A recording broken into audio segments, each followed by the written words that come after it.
చేతిలో సామాజిక అస్త్రం number one number one. Narayana గారిది కనెక్ట్ అయింది భీమవరం నుంచి. సార్ నమస్తే. నమస్కారం సార్. సార్ చెప్పండి, ఏ డిపార్ట్మెంట్ సార్ మీరు? నేను టీచర్ గా చేసి రిటైర్ అయ్యాను. Okay sir. నేను వాలంటరీ తీసుకున్నాను సార్. తట్టుకోలేక కుటుంబ పరిస్థితి బాగుండక అప్పులు అయ్యాను సార్. విఆర్ఎస్ తీసుకున్నారా? విఆర్ఎస్ తీసుకున్నాను సార్. నాకు ఇంకా 2 ఏళ్ళు ఉద్యోగం ఉంది సార్ ఆల్రెడీ. ఓకే. ఉద్యోగం ఉన్నా సరే నిద్ర పట్టట్లేదు, బాధలు తట్టుకోలేక వాలంటరీ ఇచ్చేసానండి.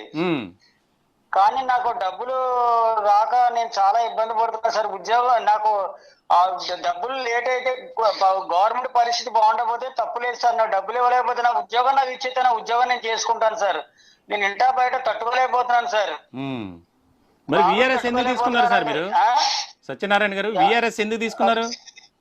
విఆర్ఎస్ ఎందుకు తీసుకున్నానంటే కుటుంబ పరిస్థితి బాగుండలేదు సార్. నా పిల్లల ఉద్యోగ పెళ్లికి వ్యవహారాలకి అన్నిటికీ అన్ని అప్పులు చేసుకుని నాకు ఏమి రూపాయలు లేదు సార్ ఆస్తి. ఓకే. అందుకని ఇంకా తట్టుకోలేక వాలంటీ ఇచ్చేసాను సార్. ఇంకా 2 ఏళ్ళు ఉంది సార్ సర్వీస్. సార్ ఇక్కడ సత్యనారాయణ గారు ఒక విషయం, విఆర్ఎస్ తీసుకుంటే స్పెషల్ బెనిఫిట్స్ కొన్ని ఉన్నాయి, మరి అవి మీకు అందాయా? నాకు కేవలం ఇది ఒకటే వచ్చింది సార్.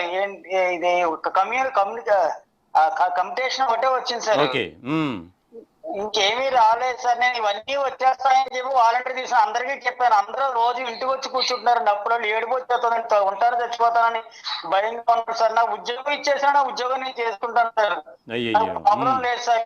నేను గవర్నమెంట్ ఏం వ్యతిరేకించట్లేదండి. నా ఉద్యోగం నాకు ఇస్తే చాలండి. నాకు నేను తట్టుకోలేకపోతున్నాను సార్. అందరూ ఇంటికి ఫోన్లు చేసి కింద నుంచి పిలుస్తుంటే ఆడవాళ్ళు ఏడుస్తున్నారండి.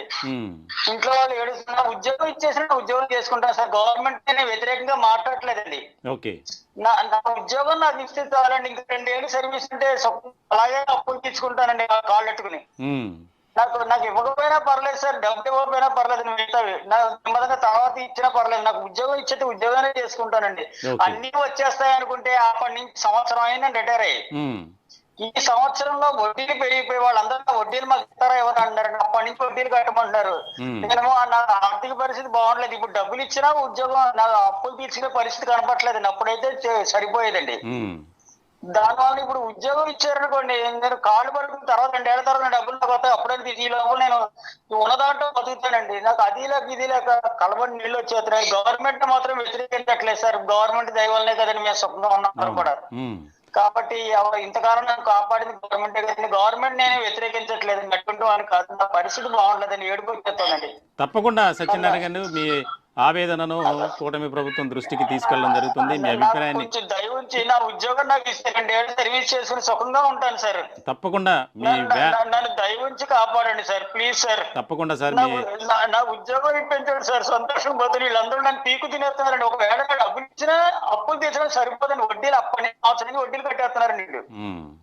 నేను తట్టుకోలేకపోతున్నానండి. వీళ్ళందరూ ఉంటా వస్తా మాకు అనస మా డబ్బులు ఇస్తామంటున్నారు. డబ్బులు ఇలా ఏడిపించేస్తున్నారు. అర్థం చేసుకోండి దయ ఉంచి. మీరే మాకు దిక్కు, గవర్నమెంట్ ఒప్పించి నన్ను కాపాడండి. తప్పకుండా సార్. మీ అంశాన్ని ప్రభుత్వం దృష్టికి తీసుకెళ్లే ప్రయత్నం చేద్దాం. సత్యనారాయణ గారు మీరు అధైర్యపడొద్దు, ఒక మానసిక ధైర్యాన్ని కలిగి ఉన్నారు. 27 మార్చి వరకు సర్వీస్ ఉంది సార్. 27 మార్చి వరకు ఉందండి. దయ ఉంచి నా ఉద్యోగం నాకు ఇప్పిస్తే నా బతుకునే బతుకుతానండి. తప్పకుండా సార్. వాళ్ళు కూడా కేవలం వడ్డీ ఇస్తే సరిపోతుంది అంటున్నారు. వడ్డీ ఇచ్చుకుని 2 ఏళ్ల తర్వాత ఇచ్చుకుంటానని చెబితే కూడా ఒప్పుకుంటారు. ఇలా అయితే అసలు ఒప్పుకోరు. ఒకవేళ మీరు డబ్బులు ఇచ్చినా డబ్బులు వాళ్ళు పంపినా సరిపోవండి. సంవత్సరం వడ్డీలు పెరిగిపోయండి. అర్థం చేసుకోండి సార్. దయ ఉంచి నేను చచ్చిపోతాను, భయంగా ఉందండి. మీరు అలాంటి భయం ఏం పెట్టుకోవద్దు. మీకు న్యాయం జరుగుతుంది. మా ఛానల్ ద్వారా మీకు న్యాయం జరగాలని మనస్ఫూర్తిగా కోరుకుంటున్నాం. థ్యాంక్ యూ సత్యనారాయణ గారు. మరొక కాలర్